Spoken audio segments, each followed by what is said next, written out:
Hello everyone, my name is Umang Upadhyay. Welcome to Umang bio classes. अभी हम post fertilisation events पढ़ रहे हैं। पोस्ट फर्टिलाइज इवेंट में हमने डेवलपमेंट ऑफ एंडोस्पर्म देख लिया था। आज हमारा एक छोटा सा टॉपिक है, वो है डेवलपमेंट ऑफ एम्ब्रियो। देखो, जैसे मैंने बताया था ना कि पोस्ट फर्टिलाइजेशन को हम 4 छोटे छोटे वीडियोज में करेंगे, ठीक है। तो पहला जो हमने किया था डेवलपमेंट ऑफ एंडोस्पर्म, उसमें हमने देखा था कि न्यूक्लियर एंडोस्पर्म क्या होता है, सेलुलर एंडोस्पर्म क्या होता है, हेलोबियल एंडोस्पर्म क्या होता है। तो वो एक बार रिकॉल कर लो तुम। अगर तुम्हें नहीं पता कि ये सब कहाँ है तो जाओ चैनल पे सर्च करो अपना development of endosperm Umang bio classes, तुम्हें देखने को मिल जाएगा। तुम सामने बोर्ड पे कुछ डायग्राम देख रहे हो।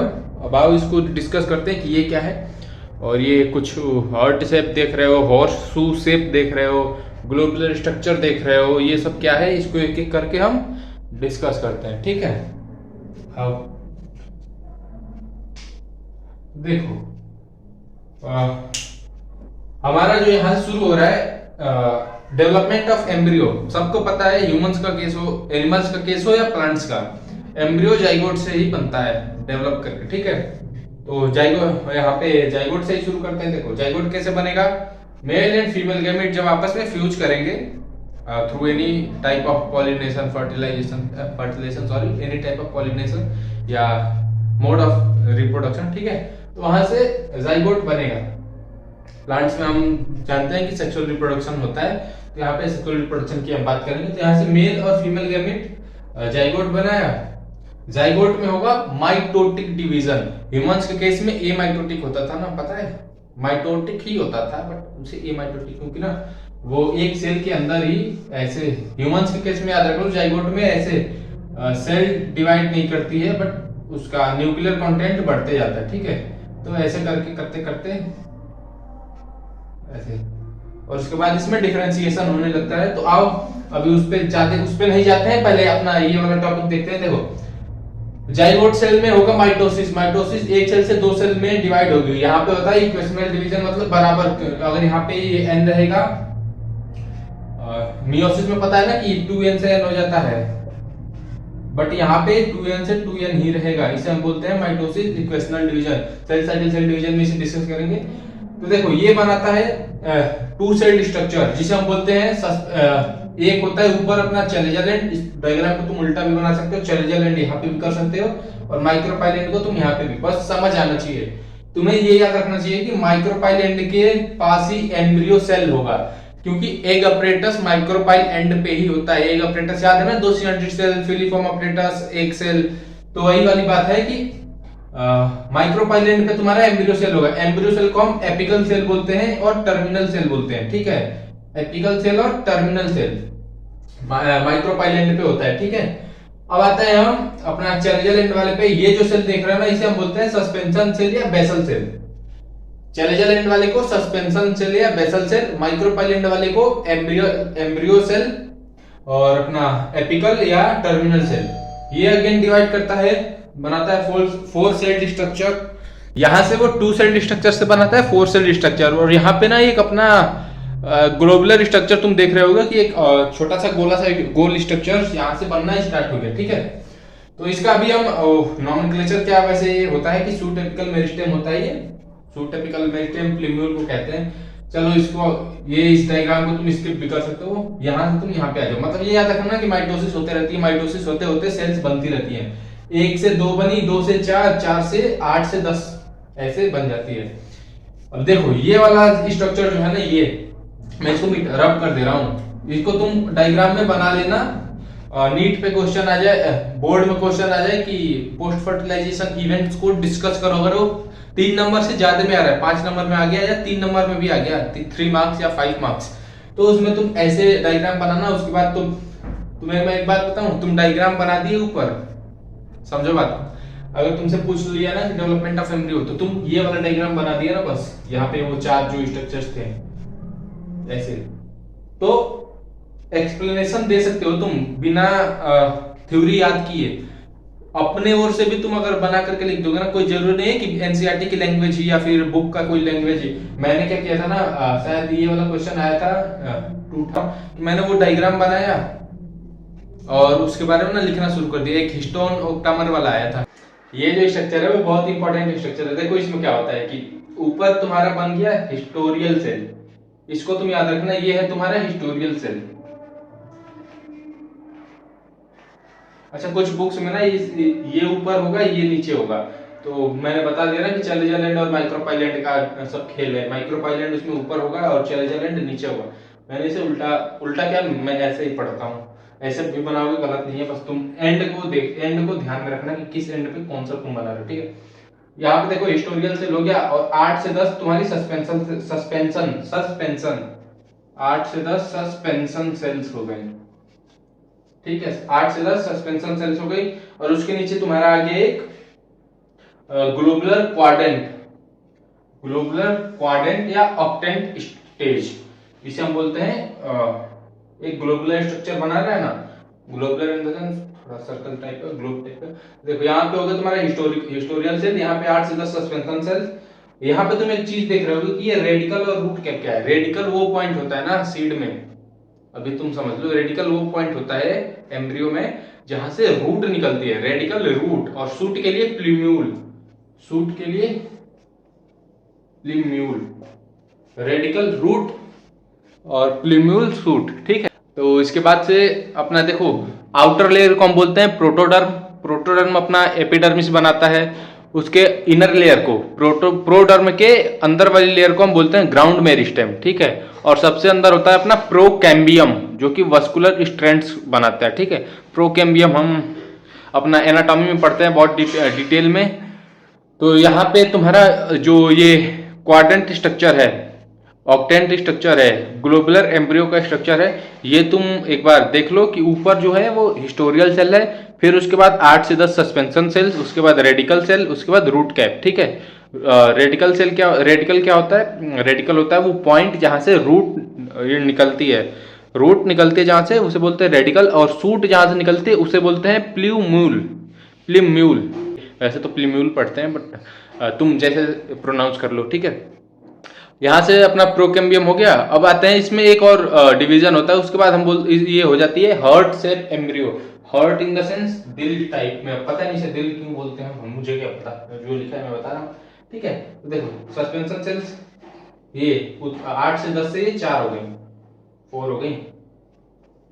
तो देखो ऊपर हो गई हिस्टोरियल सेल, यहाँ से अब खत्म होने लगती है, और नीचे हो गया हार्ट शेप एम्ब्रियो सेल, ठीक है। अब इसमें वो हो जाता है डिफरेंशिएशन, कह लो मैच्योरेशन बोल लो। तो यहाँ से हॉर्स शू, घोड़े के पैर का जो नीचे वाला पार्ट होता है ना वो कुछ ऐसे ही होता है। तो हॉर्स ऐसे करके ऐसे, इसको तुम भूल जाओ, ऐसे याद रखो, अरे हटिया, ऐसे याद रखो, ठीक है। डायग्राम समझ रहे हो? ये तुम समझ रहे हो ना, ऐसे, अरे देख लो यार, ऐसे होता है, बस बात खत्म। हॉर्स शू शेप, ये होता है मैच्योर एम्ब्रियो का तुम्हारा डायग्राम, ठीक है। अब हम पढ़ते हैं एंडोस्पर्म और नॉन एंडोस्पर्म क्या होते हैं। Endosperm, non endosperm, albuminous, x albuminous, वो सब क्या होता है, आओ उसे डिस्कस करते हैं। हम बात कर रहे थे एंडोस्पर्म और नॉन एंडोस्पर्म के बारे में। एंडोस्पर्म को मैं ES से लिखूंगा और नॉन एंडोस्पर्म को मैं NES से लिखूंगा, ठीक है। तो मैं डिस्कस कर रहा था कि एंडोस्पर्म में ट्रिप्लॉइड होता है, 3N इसकी होती है, 2 पोलर न्यूक्लियस जब एक में लिगेमेंट फ्यूज करता है तो ट्रिप्लॉइड कंडीशन बनाता है, जिसे हम एंडोस्पर्म बोलते हैं, ठीक है। ये मोनोकॉट्स में पाया जाता है। Endosperm is present as food reserve, क्यों ये एंडोस्पर्म बचता क्यों कैसे है? देखो ये क्या होता है ना कि इन सीड्स, इस लाइन को थोड़ा हम वो करते हैं, endosperm is not completely utilized and present, persist बोल सकते हो, persist in seeds।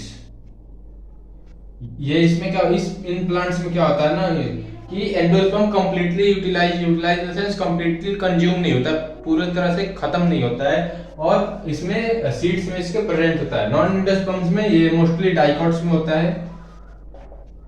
इसमें क्या होता है कि जो फूड रिजर्व होता है ना, फूड तुम्हारा, वो प्रेजेंट होता है इन द फॉर्म ऑफ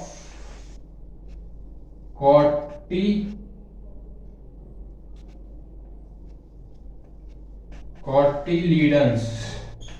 तो देखो एंडोस्पर्म्स में, एंडोस्पर्म जो होता है वो मोनोकॉट प्लांट में पाया जाता है। मोनोकॉट प्लांट्स में एंडोस्पर्म कंप्लीटली यूटिलाइज नहीं होता है और सीड्स में परसिस्ट होता है, ठीक है।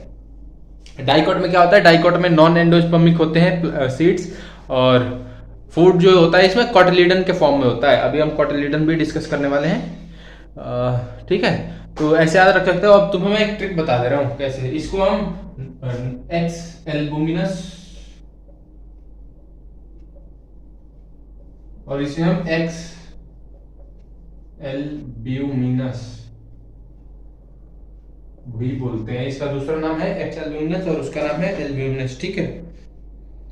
एग्जांपल्स की बात कर ले तो इसमें हो गया कोकोनट कैस्टर। यहां पे तुम्हें एक कोकोनट कैस्टर, ये इसको ध्यान देना पड़ेगा, ये है डाइकॉट।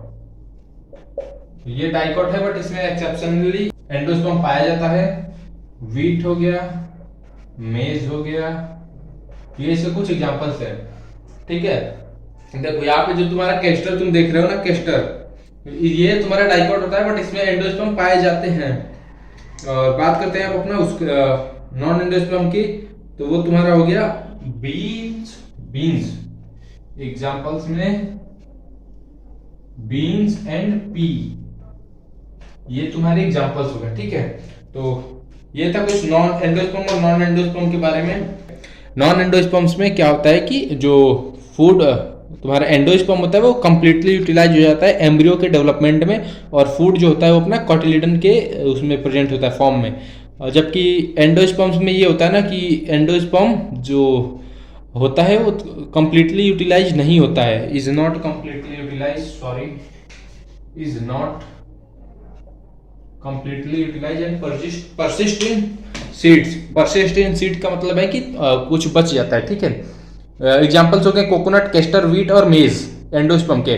तो इसमें एक चीज तुम याद रखना कि कैस्टर जो होता है वो डाइकॉट होता है, और नॉन एंडोस्पर्म में एग्जांपल्स हो गए बीन्स और पीस, ठीक है। तो ये था अपना नॉन एंडोस्पर्म और एंडोस्पर्म। अब बात करते हैं मोनोकॉट और डाइकॉट के बारे में। हमारा डायग्राम है डाइकॉट एम्ब्रियो का और मोनोकॉट एम्ब्रियो का, ठीक है। तो यहाँ से तुम देख सकते हो, ये हम सिर्फ डायग्राम डिस्कस करने वाले हैं, इस पे पॉइंट क्या क्या है उसको एक बार डिस्कस करते हैं। देखो ये तुम्हारा पॉइंट है प्लीम्यूल का। प्लीम्यूल जानते हो ना, अभी मैंने थोड़ी देर पहले बताया, जहां से अपना सूट ग्रो करे, सूट का पॉइंट जो होता है उसे हम बोलते हैं प्लीम्यूल। और रेडिकल जो होता है वो रूट। देखो आर इसमें भी आ रहा है, आर इसमें भी आ रहा है, तो radical, root, plumule, shoot. Stem और रूट जानते हो ना, स्टेम और रूट, उसी को स्टेम को ही हम सूट भी बोलते हैं। देखो ये तुम्हारे हो गए दो कॉटिलीडन जिसमें फूड रिजर्व होगा डाइकॉट्स में, ओके। डाइकॉट्स अपने क्या होते हैं, नॉन एंडोस्पर्मिक होते हैं, ओके, बहुत सही। डाइकॉट्स अपने नॉन एंडोस्पर्मिक होते हैं, इतना तो पता है ना। तो अब आता है, देखो उसके बाद तुम्हें कुछ दो टर्म्स दिख रहे हैं, एपिकोटाइल और हाइपोकोटाइल। देखो ये तुम्हारा एपी मतलब होता है अपर, हाइपो मतलब होता है लोअर नीचे वाला लोअर मतलब नीचे, अपर मतलब ऊपर। कॉटिलीडन्स के जो नीचे वाला पॉइंट है, ये कॉटिलीडन्स के नीचे वाला जो पॉइंट है वो तुम्हारा हो गया हाइपोकोटाइल वाला पॉइंट, और कॉटिलीडन्स के ऊपर वाला जो पॉइंट है वो तुम्हारा हो गया एपिकोटाइल पॉइंट। ये तुम्हारे बीच में एम्ब्रियोनल एक्सिस। डाइकोट में क्या होता है, दो कॉटिलीडन्स होते हैं, एक एम्ब्रियोनल एक्सिस होता है। पहला कॉटिलीडन ये हो गया, दूसरा कॉटिलीडन ये हो गया, एक एम्ब्रियोनल एक्सिस हो गया, ठीक है। यहाँ पे रेडिकल, यहाँ से रूट निकलेगी, ये उसका रूट गैप हो गया। ये कॉन्टिन्यूअस डिवाइडिंग सेल्स होती है। देखो किसी अगर सेल में तुम्हें बिना किसी डिजीज वाला अगर तुम्हें सेल्स लेना है, उसे टिश्यू कल्चर करना है ना, तुम रूट यहाँ का एपिकल सेल्स ले लेना कहीं पे, चाहे रूट पे लो या फिर उसके स्टेम ऊपर वाले पार्ट्स पे लो, stem stem root, stem apical meristem, root apical meristem, इनमें से ना कोई भी तुम ले सकते हो, ठीक है। इसमें तो हमारा ये इतना ही था। अब आते हैं मोनोकॉट के एम्ब्रियो पे। देखो मोनोकॉट में एक कॉटिलीडन है, यहाँ पे तुम्हारा एक कॉटिलीडन है, ये वाला पार्ट, ठीक है। यहाँ पे तुम्हारा एक कॉटिलीडन है। एनसीईआरटी में तुम इसका डायग्राम अच्छे से देख सकते हो। यहाँ पे स्पेस कम था इसलिए थोड़ा छोटा कर दिया मैंने। और यहाँ पे कॉटिलीडन की जो आउटर लेयर होती है, मतलब प्रोटेक्टिव लेयर होती है, स्कुलेटम बोलते हैं। उसके बाद यहाँ पे तुम देख सकते हो कि कोलियोप्टाइल एक पॉइंट आ रहा है। कोलियोप्टाइल ये जो है ना, कोलियोप्टाइल, ये जो कोलियोप्टाइल का क्या मतलब होता है? कोलियोप्टाइल मतलब वहां से लीफ की प्रीमोडियल सेल्स निकलती हैं। लीफ की प्रीमोडियल सेल्स का मतलब क्या होता है कि वहां से लीफ एराइज करेगी। लीफ मतलब पत्ती, लीफ प्रीमोडियल सेल्स वहां पे होती हैं, तो वहां से अपना लीव्स जो होते हैं वो एराइज करते हैं, मतलब ग्रो करते हैं। नीचे देखो तो यहाँ पे एक कोलियोराइजा आ रहा है। कोलियोराइजा देख रहे हो यहाँ पे? कोलियोराइजा में अपना रूट वाला जो पार्ट्स होता है वो होता है। एक undifferentiated seat of root cap, ये अनडिफरेंशिएटेड, इसमें डिफरेंशिएशन नहीं होता है इनके सेल्स में। डिफरेंशिएशन मतलब वो किसी काम को करने के लिए डिवाइड, मतलब ऐसा होता है ना कि जैसे मान जाओ घर में 4-5 लोग हैं तो किसी को खाना बनाने का काम दे दिया गया, कोई नौकरी कर रहा है, कोई कुछ कर रहा है, तो ये जो है ना रूट कैप यहाँ पे अनडिफरेंशिएटेड है, मतलब मेरे जैसा है, कोई काम नहीं। यहाँ पे देखो रूट टिप सेल है, यहाँ से अपनी रूट ग्रो करेगी। कोलियोराइजा ये रूट से रिलेटेड होता है। यहाँ पे सूट अपेक्स देखो, यहाँ से सूट राइज करेगा। ये हमारा एपिब्लास्ट होता है, ठीक है। एपिब्लास्ट क्या होता है? जो सेकंड कॉटिलीडन देख रहे हो यहाँ पे, 2 कॉटिलीडन है ना, तो इसमें एक सिंगल कॉटिलीडन और एक एम्ब्रियोनल एक्सिस होता है। एक कॉटिलीडन प्लस एक एम्ब्रियोनल एक्सिस, यहाँ पे जो तुम देख रहे हो ना, इसमें 2 कॉटिलीडन किसी का एक होता है। दूसरे वाले कॉटिलीडन का क्या होता है? तो दूसरा वाला कॉटिलीडन जो होता है ना, उसके रिमेनेंट्स बच जाते हैं। इसका मतलब होता है अवशेष। अवशेष इन द सेंस कुछ रिमेनिंग पार्ट्स बच जाते हैं। तो यहाँ से हमारा पूरा, यहाँ से सूट निकलता है, यहाँ से रूट निकलता है। ये रूट टिप हो गया, ये सूट अपेक्स हो गया। कोलियोप्टाइल मतलब लीफ प्रिमोडियल से रिलेटेड होता है, और कोलियोराइजा मतलब रूट से रिलेटेड होता है, ठीक है। तो ये था हमारा आज के लिए डेवलपमेंट ऑफ एम्ब्रियो का। नेक्स्ट क्लास में हम सोच रहे हैं कि दोनों ओव्यूल से सीड और ओवरी से फ्रूट बनाने वाला डिस्कस कर लें, या फिर अलग अलग छोटे छोटे लेक्चर्स में कर लेंगे, ठीक है। तो मिलते हैं फिर नेक्स्ट क्लास में, तब तक के लिए टेक केयर, सी यू।